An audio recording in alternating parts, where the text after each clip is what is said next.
Eh bien, bonsoir. Vous êtes le premier, fait que c'est bon. Si vous voulez, on va se lever quelques secondes pour quelques moments de silence et ça va nous permettre de souligner en même temps la journée de la femme qui a lieu demain. Nous avons trois dames.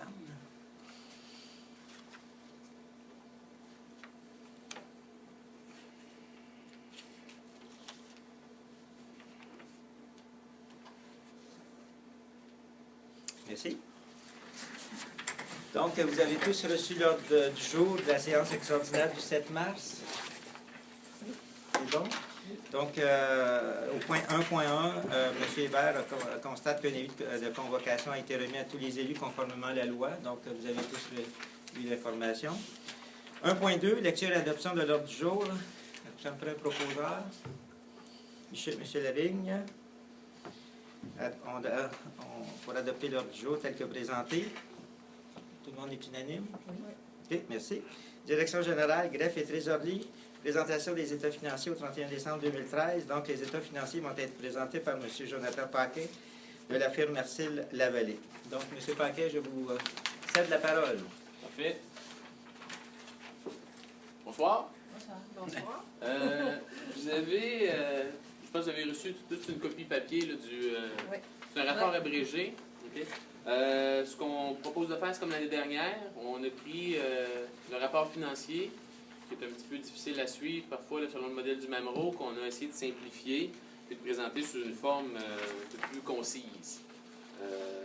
Donc, je vais vous inviter là, à aller au rapport du vérificateur, rapport de l'auditeur, pardon, indépendant.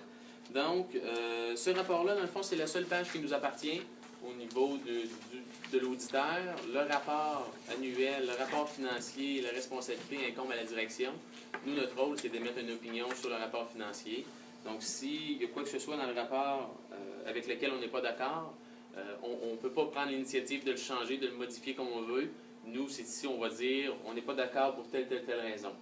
Dans le cas présent, dans le fond, notre rapport, on a fait l'audit du rapport financier, avec la responsabilité, comme on disait, des états financiers, du rapport financier incombe à la direction. Notre responsabilité, c'est d'exprimer une opinion sur le rapport, dire est-ce qu'on est d'accord, est-ce que ça respecte les normes, est-ce qu'on a vu des écarts importants. Dans le cas présent, c'est un rapport sans réserve. Donc, on a une opinion favorable pour dire que le rapport financier représente la situation, une situation fidèle de la situation économique et des résultats de la municipalité. À la seconde page, on fait juste mention qu'au niveau du référentiel comptable pour les municipalités, je dirais que c'est un petit peu là, un mélange entre les exigences du MAMRO puis des normes comptables standards du secteur public. Donc, c'est des normes un petit peu particulières. Si on va au rapport financier, la page suivante, c'est les résultats des activités de fonctionnement des fins fiscales. Donc, les revenus et dépenses pour les opérations de la municipalité. Puis aux fins fiscales, au niveau des normes, c'est vraiment plus sur une base d'entrée de fonds et de sortie de fonds. Donc, lorsqu'on fait une entrée de fonds, c'est un revenu. Lorsqu'on fait une sortie de fonds, un décaissement, c'est une dépense. Principe général. Si on regarde au niveau des revenus qu'on a eu dans l'exercice, au niveau des taxes, donc ça, c'est des taxes foncières, on avait des revenus en 2012 de près de 2,4 millions. Cette année, on était 2 535 000. On a une augmentation de 145 000. La principale cause de l'augmentation, c'est le fait qu'au niveau là, des sommes qu'on reçoit pour tout le volet là, de la sécurité, de la Sûreté du Québec, on a changé un petit peu la façon de verser des sommes aux municipalités. Ça a amené un avantage au niveau de votre municipalité. Vos revenus ont augmenté de 66 000 par rapport à la base là, qui est utilisée. Avant, c'était basé sur le rôle foncier. Maintenant, c'est sur le nombre d'unités. Donc, ça a généré une augmentation de revenus de 66 000. Puis, il y a eu une augmentation également au niveau de la quote-part de la MRC que vous avez reçue pour 20 000. Le différentiel, là, autre que ces augmentations-là, c'est plus au niveau de l'inflation. Paiement tenant lieu de taxes, 3 500, on est passé à 8 200. C'est des montants là, très bas par rapport au budget de la municipalité. Au niveau des paiements de transfert, on a eu une augmentation de 18 000. Paiement de transfert, on parle des compensations en TVQ, collecte sélective, enfouissement des ordures. Puis l'augmentation est principalement causée par l'augmentation des compensations que vous avez eues en TVQ au niveau de l'année. Au niveau des services rendus, 160 000, on est passé à 141 000 cette année. Services rendus, on parle au niveau des incendies, déneigement, festivités qui publiques. La raison qu'on a une diminution au niveau de ces revenus-là, c'est au niveau, là, au niveau du quai public, puis des incarcérations. Il y a eu moins d'interventions à ce niveau-là. Donc, on a eu 20 000 de moins de revenus là, sur ces deux éléments-là, ce qui explique la diminution là, globale de 18 000. Au niveau de l'imposition des droits, 230 000, 238 000, pratiquement la même chose. La différence, c'est pratiquement juste l'inflation. On parle à ce niveau-là des permis de construction, droits de mutation, fonds local de réfection des voies publiques. Ensuite, au niveau des intérêts, on est passé de 23 000 à 33 000, donc une augmentation de près de 50 là, de 10 000 c'est au niveau de l'arrérage en taxes. Les gens, au niveau de la municipalité, ont en moyenne pris plus de temps, un petit peu pris du retard au niveau du paiement de leurs taxes. Donc, il y a des intérêts qui sont chargés puis qui représentent un revenu pour la municipalité. Ensuite, disposition d'immobilisation, il n'y en a pas eu en 2013. Donc, si on regarde l'ensemble des revenus de la municipalité pour les fins de fonctionnement, les activités de fonctionnement, on avait 3 183 000 pour l'exercice. Ensuite, au niveau des dépenses de la municipalité, administration générale, 684 000, on est passé à 713 000, une augmentation de 4 ou 29 000 La principale raison de l'augmentation, c'est les coûts liés aux élections cette année. Ensuite, au niveau de la sécurité publique, 487 000, on est passé à 503 000, une augmentation de 3 on a eu une variation de 16 000, un petit peu plus élevée que l'inflation. Il y a eu des frais qui ont varié un petit peu, là, une augmentation au niveau des coûts de la sécurité pour la police. On a eu une diminution des coûts au niveau là, des services d'incendie. Au niveau du transport, on est passé de 570 000 à 553 000. On a une diminution de 3 à ce niveau-là. Mais rien de vraiment particulier. C'est un petit peu tous les postes à ce niveau-là qui ont diminué. Puis quand on fait référence au transport, on parle de la voirie, la neige, des frais rattachés là, connexes à ça.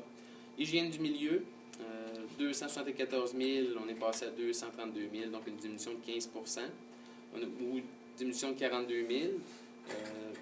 Ça, c'est au niveau de ce poste-là, il y a des frais qui sont refacturés à d'autres municipalités, puis compte tenu d'investissements qui ont été faits en immobilisation.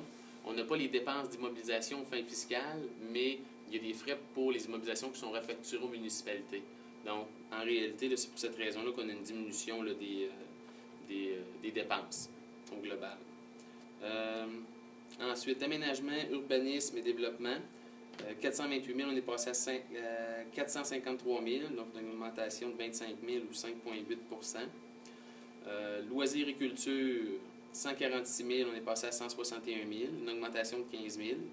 C'est principalement au niveau du coût d'entretien des parcs qu'on a eu une augmentation par rapport à 2012. Frais de financement, on est passé de 21 000 à 29 000. Il y a eu des nouvelles dettes qui ont été engagées là, un petit peu en 2012 et 2013. Donc, il augmente la charge, évidemment, de financement là, pour l'exercice 2013. Puis, remboursement de la dette à long terme, 101 000 qui était remboursé sur la dette à long terme en 2012, 148 000 en 2013. Donc, si on regarde le résultat au niveau des revenus et dépenses, au niveau des activités de fonctionnement, près de 3,2 millions en revenus, 2,8 millions en dépenses. Donc, on aurait là, pour cette partie-là, un surplus de près de 388 000. Du 388 000, il y en a 81 000 tout près qui a servi à faire des investissements en immobilisation, donc des achats de véhicules, des achats de...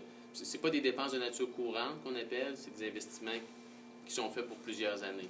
Lorsqu'on achète un véhicule, c'est pour plusieurs années. Il y a une motoneige qui a été acquise, etc. Donc, on avait pour 80 000 de dépenses à ce niveau-là.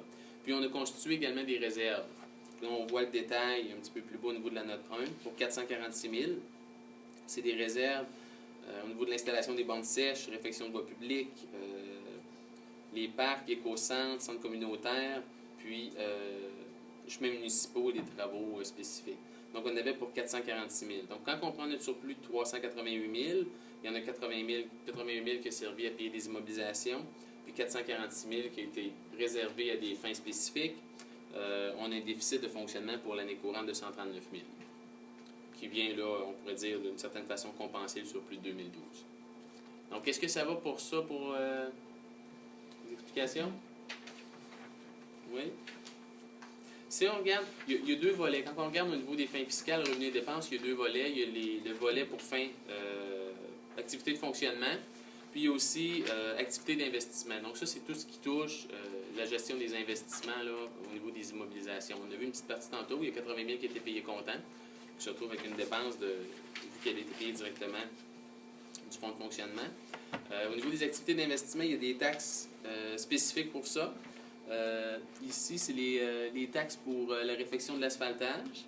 On a pour 205 000, puis les paiements de transfert, 136 000 qui proviennent du gouvernement pour la taxe d'assises. Donc, on a 341 000 de revenus. Ce qu'on a fait comme acquisition d'immobilisation au courant de l'exercice, on en a pour 633 000. Donc, revenu courant, on a généré 341 000. On a dépensé en acquisition d'immobilisation 633 000. Donc, on avait un écart de 292 000 à combler. Pour ce 292 000-là, il y a 156 000 qu'on est allé chercher en financement. Donc, ça n'a pas été déboursé directement ou même les revenus de l'année courante. On l'a financé pour 156 000. Il y a 80 000 qu'on a vu qui étaient payés comptant. On a vu qu'il a passé en dépenses dans les activités de fonctionnement. Puis, il y a 55 000 qui est utilisé des réserves qui étaient constituées par le passé. Donc, ce qui nous a amené là, à ne pas avoir d'excédent ou de déficit au niveau des activités d'investissement pour l'année.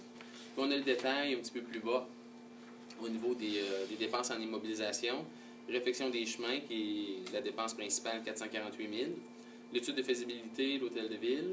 Équipement informatique, camion premier répondant, motoneige, puis le camion Freightliner. Donc, qui totalise 633 000. Donc, est-ce que ça va pour cet aspect-là? Non. Good. Quand on regarde le rapport financier, si vous regardez vraiment la brique, là, il y a un rapport financier, comme on a vu, aux fins fiscales, pour les activités de fonctionnement, aux fins fiscales, pour les activités d'investissement. Vous allez en voir un autre aussi qui est comptable. Parce qu'on disait, là, il y a des normes différentes un petit peu. Puis ici, je fais juste le parallèle. Si vous regardez le rapport aux fins fiscales, vous allez voir qu'on a un déficit de 139 000. Si vous regardez du point de vue comptable, les revenus et dépenses, vraiment d'un point de vue comptable, vous allez dire, vous allez revoir avec un excédent de 595 000. Là, vous allez dire, mon Dieu, les deux, c'est de la comptabilité, on arrive à des montants différents. Ici, on a une conciliation qui explique un petit peu le parallèle entre les deux. Donc, on part d'un déficit aux fins fiscales de 139 000. Aux fins fiscales, quand on utilise une réserve qui avait été constituée par le passé, ça devient un revenu. Au niveau comptable, c'est pas un revenu, c'est pas une dépense, c'est juste comme on puise dans nos économies passées. C'est un principe un petit peu différent. Quand on attribue, comme sur les sommes réservées, c'est la même chose. Quand on réserve des sommes aux fins fiscales, c'est considéré comme une dépense. Aux fins comptables, c'est pas considéré comme une dépense. Fait qu'à ce moment-là, on l'ajoute. Remboursement de la dette à long terme, aux fins fiscales, je vous l'ai dit tout à l'heure, c'est plus sur une base de entrée de fonds, sortie de fonds. Donc, quand on repaye une dette, aux fins fiscales, c'est une dépense. Aux fins comptables, quand on ajoute une immobilisation, bien, on va l'amortir sur plusieurs années. On va le déprécier. Donc, quand on repaye la dette, ce n'est pas nécessairement une dépense. C'est vraiment le volet amortissement qui est une dépense. Donc, ici, on va venir ajouter les remboursements de la dette à long terme. On va venir soustraire les amortissements d'immobilisation. Du point de vue fiscal, si on ajoute une immobilisation de 100 000, on la paye comptant, elle devient une dépense. Du point de vue comptable, si on la paye 100 000, puis c'est bon pour 10 ans, on va l'amortir à 10 000 par année et non pas en fonction de la méthode de paiement. Ensuite, du point de vue comptable, quand on fait des acquisitions d'immobilisation, comme je vous dis, ce n'est pas une dépense, donc on vient de l'ajouter. Puis, du point de vue fiscal, quand on va chercher du financement, c'est comme une source de revenus. Du point de vue comptable, ça n'a pas d'impact au niveau des résultats, des revenus ou des dépenses. C'est juste une méthode de financement. Comme je vous disais, on l'amortit sur la durée de vie utile. Donc, avec ces ajustements-là, c'est un petit peu ce qui explique qu'on passe d'un déficit de 139 000 à un surplus de 595 000 au comptable. C'est juste là, surtout au niveau de la gestion des actifs et des méthodes de financement, on a des approches vraiment différentes. Donc, ça présente là, des résultats là, passablement différents. Ça va pour ça? Juste une chose. Oui. Sur la page de 20, quand on parle de réflexion des chemins, Oui. 447 642, on avait, en tout cas, si ma mémoire est bonne, c'est à 298 000 on avait fait le chemin. C'est ça, ça comprend seulement que l'asphalte, ou bien ça comprend tout? Ça devrait pas. Ben, vous voulez dire entre l'asphalte puis tout, parler de la main-d'œuvre et tout ça? Oui. Ça comprend aussi les frais qu'on a engagés au niveau de l'arpentage, tous les frais qui ont été engagés au courant de l'année. Tu n'as pas juste le chemin et l'asphalte, ça comprend toutes les dépenses, les frais d'ingénieur, les frais des autres entreprises. C'est pas juste le contrat que tu as Comme fait. sur le chemin autour du lac aussi. C'est ça. OK. C'est tout ce beau. qui se rattache à la réalisation du projet, dans le fond. C'est beau. Ça va pour ça? Donc, je vous invite à aller à la page qu'on appelle l'état de la situation financière. Donc, ce qu'on a vu jusqu'à présent, c'est un petit peu le cumul des revenus et dépenses sur 12 mois. Ici, c'est vraiment là, un état de la situation financière. Donc, au 31 décembre, quel était le portrait? C'est une photo. Au 31 décembre, le portrait des finances de la municipalité. Donc, on divise le bilan en deux parties. Tout ce qui est financier et tout ce qui est non financier. Au niveau des actifs financiers, ce qu'on entend, c'est soit qu'est-ce qui est en argent comptant dans les comptes de banque ou ce qui va se réaliser, ce qui va se transformer en liquidité, en argent comptant dans les prochaines semaines, les prochains mois. Donc, on avait 379 000 dans le compte de banque. On avait 553 000 qui étaient des comptes à recevoir, qui étaient des taxes municipales à recevoir, des montants à recevoir du gouvernement du Québec, du Canada, les droits de mutation qui étaient dus, etc. Donc, 553 000, ça, c'est des choses qu'on va encaisser au cours des semaines, des mois qui suivent. Ça va nous amener des actifs financiers de 932 000. Ensuite, au niveau des passifs financiers, donc ça, c'est au 31 décembre. Qu'est-ce qu'on avait comme engagement qui nous obligeait à débourser de l'argent après le 31 décembre? À ce moment-là, on avait des créditeurs et charges à payer pour 185 000. C'est tous les sous-traitants au niveau de la ville, des salaires à payer, puis autres petits payables. Au niveau des revenus reportés, c'est des sommes que vous aviez reçues jusqu'à présent, mais qui n'est pas pour des taxes de l'année suivante. Donc, c'est pas quelque chose qu'on pourrait constater comme revenu tout de suite, donc on les met dans les revenus reportés. Puis au niveau de la dette à long terme, c'est ce que vous devez payer dans les prochaines années au niveau du financement que vous avez. Donc, on parle de 891 000 au total pour des actifs nets de 41 000. Puis ce qui est intéressant, c'est qu'il y a juste à peu près 30 des municipalités qui sont en situation d'actifs nets. 3/4 des municipalités, tout près, là, se retrouvent en situation de dette nette. Puis, dans le fond, comment on pourrait définir là, une situation d'actifs net ou de dette nette? C'est que si vous êtes en situation de dette nette, vous avez besoin de revenus futurs pour couvrir des engagements passés, des dépenses passées. Fait que dans ce cas ici, 41 000 sur un budget de 3 millions, on peut dire là, que vous êtes... On est bon. Vous êtes équité, oui. Even. Donc ça, c'est ce qui est vraiment le volet financier. Par contre, la municipalité, il y a une multitude d'actifs qu'on ne détient pas dans le but de revendre et de transformer en liquidité, qui sont nos actifs non financiers. Puis à ce moment-là, on a des immobilisations pour près de 4 millions, qui sont tous les véhicules, tout l'équipement, les bâtisses et tout ça de la ville. On a des stocks de fournitures pour 12 000, puis des autres actifs non financiers qui sont des frais payés d'avance au niveau des assurances, certains contrats de services pour 78 000. Donc, on a pour 4 millions d'actifs qui sont non financiers. Donc, ça nous donne un excédent total de 41 000 plus 4 86 4 127 000. Donc, c'est un petit peu l'excédent là, que vous avez. Du point de vue là, bilan, on pourrait dire que vous avez pour 4 86 vous avez à peu près pour 5 millions d'actifs, disons, puis il y en a là-dessus un que vous devez à des tierces parties. Donc, le différentiel, c'est 4 millions. Ça va pour ça? Si on regarde la page suivante, c'est simplement le détail au niveau des réserves que vous avez. L'excédent au départ, on a un excédent non affecté de 272 000. Fait que dans le surplus là, de 4 127 000, on pourrait dire équité, il y a 272 000 qui sont des surplus non affectés. 478 000 qui sont des montants réservés à des projets spécifiques. Puis ensuite, on a 3 points... C'est 296, hein? Ah oui, Ouais. excusez, 296. C'est parce qu'il y avait On avait dans l'autre page. il y avait un financement des investissements en cours qui a été reclassifié. Là. 296, 478 qui sont des fins spécifiques, puis il y a 3,3 millions qui sont au niveau des immobilisations. Donc, ça nous donne un 4 127 000. Puis le 478, c'est un petit peu pratiquement les réserves qu'on a discutées tout à l'heure. Bande sèche, rôle triennal, modernisation du rôle. Ça, il n'y a pas eu de variation dans ces deux-là. Éco-centre, chemin municipal, centre communautaire, parc et jeux, puis voie publique. Donc, qui constitue là, au total 478 000. Ça va pour ça? Ah, vous n'êtes pas rendu là. Question? Oui. Question. Ben moi, j'avais une question. 4 127 000 en 2013, 3 532 000 en 2012. La différence entre les deux, c'est ce qu'on a de plus comme bien, comme exemple, comme un camion de pompier là, de 5 000, c'est ça? Bien, ça, c'est sur base comptable. Puis sur base comptable, tantôt, parce qu'au niveau de ce bilan-là, le bilan est vraiment sur base comptable. Tantôt, on voyait que du point de vue comptable, on avait une augmentation à peu près de 600 000 au niveau de l'équité. Fait que c'est notre variation entre les deux. Donc, oui, la situation est meilleure du point de vue bilan là, en 2013 par rapport à 2012. Mais ça, c'est vraiment du point de vue comptable. Je dirais, entre les deux États, ce que le MAMRO utilise vraiment, c'est aux fins fiscales. Le fin fiscal, c'est plus au niveau de la gestion des liquidités, votre structure de financement et ces éléments-là. Puis c'est plus cet aspect-là qui intéresse le MAMRO au niveau de la gestion financière. OK, mais ça ne veut pas dire qu'en 2013, c'est mieux qu'en 2012. C'est dépendamment, c'est les chiffres qui sont... Bien, c'est certain, mais ça ne veut pas dire que... ça veut pas dire qu'une ville... comment je pourrais dire? Oui, ben, je voudrais qu'au niveau de la situation financière, c'est sûr que ça s'est amélioré, là, si on prend l'aspect bilan. Là. Du point de vue comptable, on s'est retrouvé, c'est que vos réserves ont augmenté. Ouais. Si on regarde vraiment juste au niveau des réserves, on est passé de 487 000 à 478. Fait que juste là, au niveau des réserves, on a 400 000 d'augmentation, qui se reflète dans le fond dans le 3,5 à 4,1.